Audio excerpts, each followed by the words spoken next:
Dear candidate and parent, एक breaking news है। MCC round 2 का जो फाइनल रिजल्ट आज सुबह जारी हुआ था, इसे एमसीसी ने विड्रॉ कर लिया है। जी हां, अनएथिकल काउंसलिंग चल रही है। इसमें मैं लगातार शुरू से वीडियोस बना रहा हूं। ऐसा ही फिर से एक एग्जाम्पल, एक ऐसी गलती एमसीसी के सामने आई है जो एमसीसी ने राउंड 1 में भी की थी, अब राउंड 2 में भी दोहराई है। चलिए सबसे पहले मैं आपको नोटिस दिखा देता हूं। ये बिल्कुल रिसेंट नोटिस है। इसमें यह बात लिखी गई है कि एमसीसी को इस बात की खबर मिली है कि किसी एक गवर्नमेंट कॉलेज ने अपनी सीट को 2 बार सबमिट कर दिया था और अब उस पर डबल अलॉटमेंट आ गई है। इस वजह से ये रिजल्ट को विड्रॉ कर रहे हैं। अब अलॉटमेंट प्रोसेस फिर से किया जाएगा और एक बार फिर से रिजल्ट जो है जारी होगा। तो सबसे पहले आपको कह दूं कि आप बहुत ज्यादा पैनिक मत होइएगा।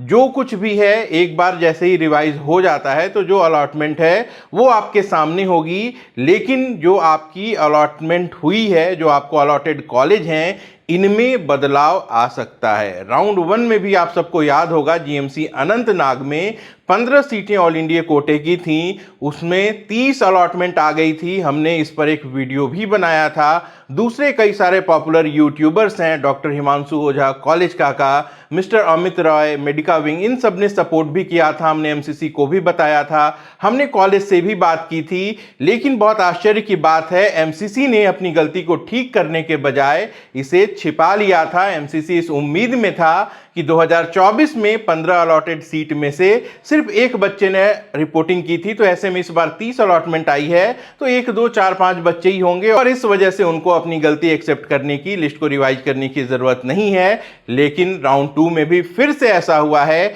एक गवर्नमेंट मेडिकल कॉलेज में डबल अलॉटमेंट आ गई है और इस वजह से पूरा का पूरा लिस्ट जो है वो इनको रिवाइज करना पड़ेगा। कितने अफसोस की बात है, medical counselling committee, central committee जो काउंसलिंग कराती है, इसके पास इतनी भी सुविधा नहीं है कि ये डेटा को क्रॉस चेक कर सके, वेरीफाई कर सके। गलतियां हो जाती हैं और बाद में उसे थोप दिया जाता है कॉलेजेस के ऊपर और यहां पे इनकी जिम्मेदारी खत्म हो जाती है। जबकि हकीकत यह है कि अगर किसी भी कॉलेज में 10 अलॉटमेंट भी ज्यादा आ गई है और अगर 10 सीट वहां से कम की जाती हैं तो पूरे सीक्वेंस में कई सारे कॉलेजेस में जो अलॉटमेंट है वो चेंज हो जाएगा। बात भले ही 10 या 15 सीट की हो, लेकिन जो अलॉटमेंट है वो हजारों बच्चों की चेंज हो सकती है। जबकि आज फाइनल रिजल्ट आ गया था और बहुत सारे कैंडिडेट ऐसे हैं जो अपने अलॉटेड कॉलेज में रिपोर्टिंग के लिए निकल चुके थे।